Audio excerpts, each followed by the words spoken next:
So some calls that you might want to use this time of year. Here it is, November, like November 8th. We're kind of past the pre-rut. It's like the chasing phase of the rut right now. The bucks are on them. They're seeking after and chasing does right now. There's some does cycling into estrus right now. It's the 8th of November. There's a handful of does out there in heat and estrus right now around me. There's bucks tending a doe right now that's smelling right, that's in heat, and they're wanting to breed that doe. And a buck tending a doe that's in heat is going to sound like this.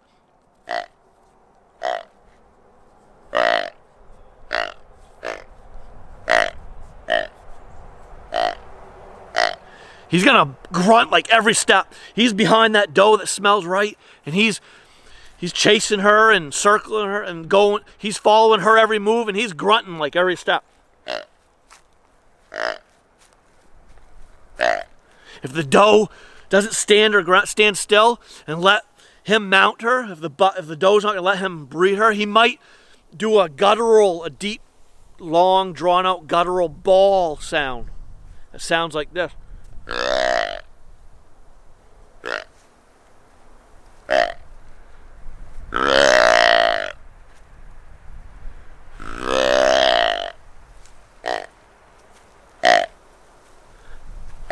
How many of you have heard the buck bawl in real life? I have. I heard it last year. I heard it this year. I've heard real live bucks let out that guttural sound and buck bawl. It's a great call to use this time of year. If you're in stand and you see deer out there in the distance, you might see a buck chasing a doe way out there, 100 yards, 80, 100 yards. And if you want to pull that buck off a doe that's not let's say that doe isn't standing her ground, standing still and allowing that buck to breed her, he might be willing to come take a look over your way. If you're making it sound like there's another doe in heat at your stand location, and you make it sound like there's another buck, like his suitor, a buck that he might have fought off and chased off, try to chase out of his area, the area where he's like tending them does. That buck, if that's a mature buck, the one you're after, one you're talking about, you might be able to call him to your location, because he might come in with hair bristled, ears laid back, and ready to brawl. He might be coming in to fight off and chase off that buck from that other doe that's in heat. So you can use this call. Oh, I'm going to let that plane go by. All right, so yeah, if you're sitting in your tree stand and you see one of your target bucks, you have a nice big mature 3 or 4 or 5-year-old buck out there chasing does, and those does aren't standing still and let him breed them, you can do a call-in scenario that sounds like another buck, a buck that buck's fought off and chased off out of his area, that has a scrape line and rub line where he's courting does and chasing does, where he's got a harem of does. You might be able to make it sound like that younger subordinate buck is with another doe in heat. You can buck ball. You can do the tendon grunt and bawl. And then you can, a few seconds later, let out some doe estrus bleats.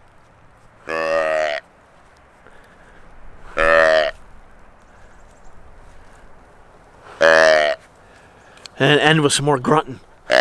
Buck grunts. And a bawl. Oh, here he comes. And all of a sudden, that buck, he might come with his hair bristled up, ears laid back. He's going to come in looking for a fight to fight off that other buck, because he thinks there's a doe that is in heat and wanting to breed, and he's going to want to breed her and not let that younger subordinate buck breed her. That's what's going on this time of year in the rut phase of deer hunting. The bucks are chasing does right now. They're tending them. Some does are starting to smell close to estrus, but not quite yet there. Some are cycled into estrus. You're going to have a tending buck on her, staying with her for 2, 3, or maybe 4 days, bedding with her, feeding with her. This time of year, you're going to see bucks glued to does. The lockdown phase that we've all heard. This time of year, you want to be on those does. Be at the feeding areas where does are concentrated, where does are feeding, bedding. Go to doe bedding areas. Seek out those areas now, this time of year in November. Doe bedding areas, doe feeding areas. Bucks are glued to them does. They're chasing does. They're smelling does. They're tending does. And so, yeah, great calling sequence to use this time of year. I'm sharing this calling sequence with you to use as a trick in your bag, to be a hunting tactic for you to go out tomorrow and call in and harvest your biggest buck to date. So remember, you're in your stand. See that buck out there chasing does. Those does they probably aren't in heat yet. They might smell close, but they're not standing still. They're not letting that buck mount them, breed them. But all of a sudden, that big mature buck hears another doe that sounds like she's in heat.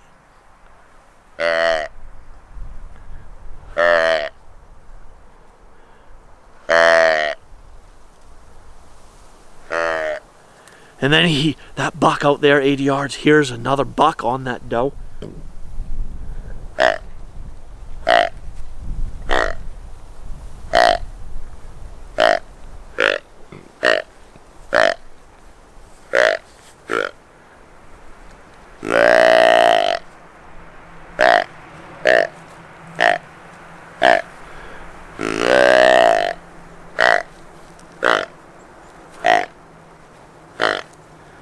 And wait like a couple seconds, and then do some more estrus doe bleats.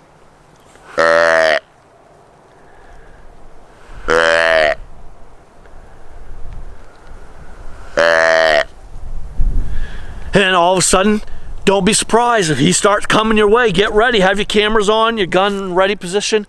He's going to come to want to fight off, chase off that buck from that estrus doe, that doe that he thinks is an estrus. You're pretending to be, with this extinguisher deer call, you're pretending to be a doe in estrus, a doe in heat, and pretending to be a tendon buck, a buck on her heels, chasing her, following her every move, chasing her, wanting to breed her. And you're signaling in, you're kind of pretending to be all of that to that buck. You're signaling to that mature buck, the buck that you want to shoot, that there is a younger subordinate buck with a doe in estrus. And that buck you're after is going to come in with hair bristled up, standing up, ears laid back, coming in, swaying, sidling. He's going to come in to fight and chase off that buck from that doe so he can breed with that doe in estrus and not let that younger one breed. So that should be a calling sequence, calling tactic in your bag of tricks. Go out there tomorrow, use that. When you see that buck out there out of distance, out of range, or you can do that, you can blind call, doing that exact calling sequence, blind calling, to attract calling bucks to your stand location. Use that calling tactic, that calling trick that I just showed you to go get your buck tomorrow. Wish you all the best of luck. You should always have deer calls with you. I lost track, I lost count of how many times that I've seen deer in the distance when hunting that weren't going to come my way, where I was sitting in the stand. And if I did not have a deer call, I would have never, ever got the attention of and called in those deer to my stand location. Almost all the shots I take with my bow and arrow on deer are super close. They're always under 20 yards, my shots. Even with guns, when hunting with a firearm, with a rifle during rifle season, I'm using deer calling, blind calling, and doing calling sequences to call in bucks to my location. And they always come in looking and listening, and it brings them in super close. I always get a chip shot, real easy shot with my gun or with my bow, because I use deer calls. You've got to have faith in and trust deer calls. And I'm recommending to you today the extinguisher deer call and the Hunter Specialties True Talker deer call. Two calls that sound extremely real and that have worked for me, that I promise have worked.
Meh.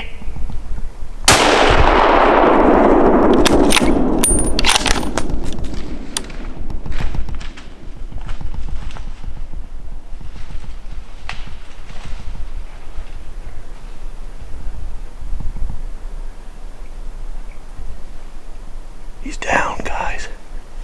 I got him. Got him this time. I got him. He's down. I heard him in there for the longest time. That time I don't think I missed. I just heard him go down right there and his tail was all tucked. Yes. Yes. Yes. Oh, I'm bringing my... Oh my word, guys. Am I focused? Oh. Where's the... Oh, my word. Oh, boy, that was a nice buck, guys. He went down right here. I heard him crash right here. He crashed down. I heard him somersault. His tail, he looked hit hard. I bleated at him and he wouldn't stop. There's a big, wide, big-bodied 6-pointer that has been hanging out under the apple tree with some does just behind my, probably half a mile behind my stand. How awesome is that he came out into this wide open clearing right here. He may have been bedded right down in here. I kept hearing something in here. I think he was staging up in there or something. Then he decided to break free and come through. I heard him crash right here. Man, he made quite the ruckus when he went down right here. And his tail was, he couldn't get his tail up. He beelined it. He looked like he was double-lunged. The way he ran like on a death run with his head low and his tail just a swaggering. I heard him somersault and crash right here to my left. I don't think he was able to go 30 yards before he crashed down. Let's go take a look at him. Oh man, my heart is just... Oh, yes. Finally.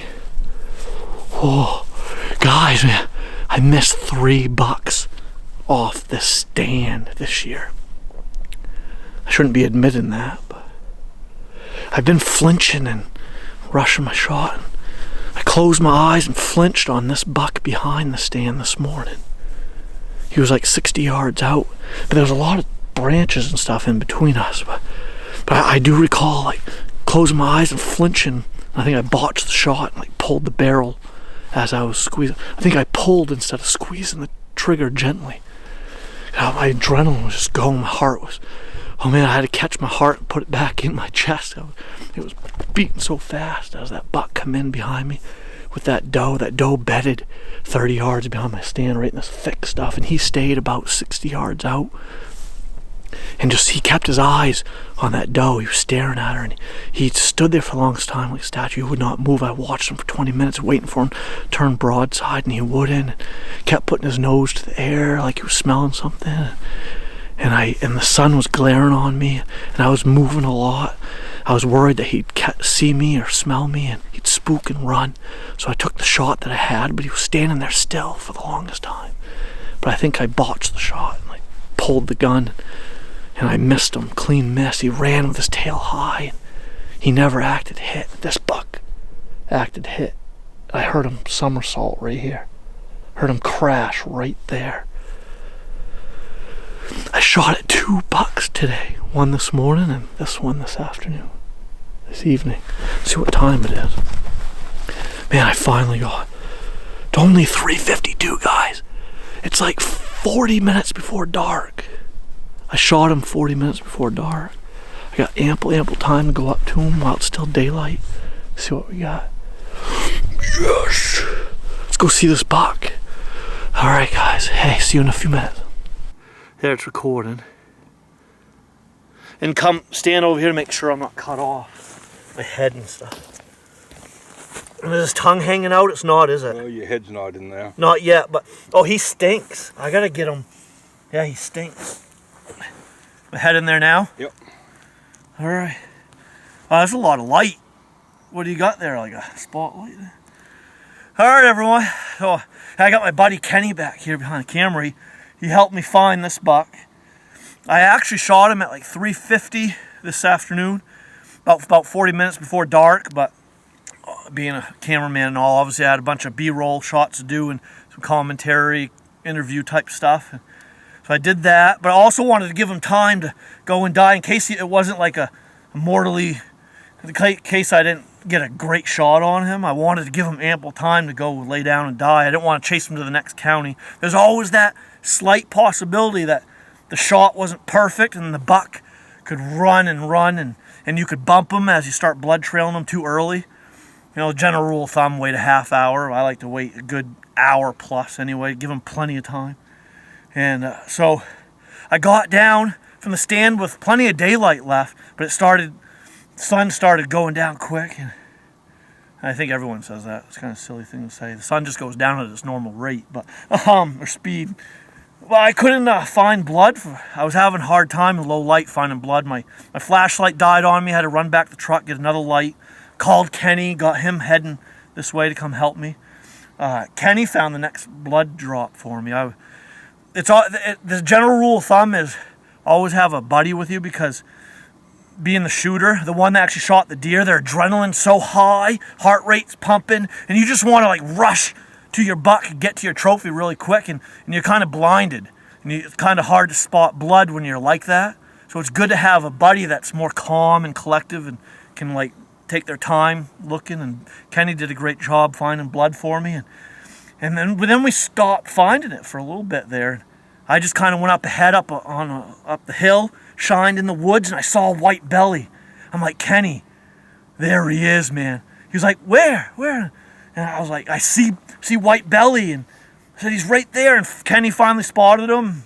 We went right up to him, celebrated, gave high fives. So here he is. Here's my Maine 2022 rifle buck. I still have 2 tags, a doe tag and a buck tag for Maine expanded archery. Got 3 weeks left to hunt expanded archery. So I can actually go hit expanded archery around Thanksgiving, this last weekend of rifle season, and on the next 2 weekends after that. So I have a good chance to get another deer before the end of the season with my bow. But he's a dandy. Kenny and I think he probably will field dress probably 180 something, wouldn't you say? Yeah. Kenny, guess what? 186, 187? Yeah. I'm going to say 182.43. I'm going to be... Yeah, he could be. He looks like he might field dress 180s. It's going to surprise us, I think. He's definitely probably 2.5 years old. Quite possibly as old as 3, but I kind of doubt it. Short nose, probably a 6.5-inch nose. Narrow antlers, not real super long. Yeah, this is a good representative of a 2.5-year-old Maine buck. Probably field dress 180s. Real long-bodied, long-legged. He's a dandy. He'll make a beautiful mount. Since I'm learning taxidermy and I've mounted 3 deer and 2 bear so far, and I'm working on another, I'll be able to mount him up. I can pretty much mount every deer I shoot from here on out since I know taxidermy. But yeah, so there he is. 2022 Maine rifle buck. And thank you, Kenny. I appreciate your help. No problem. Okay. All right, everyone.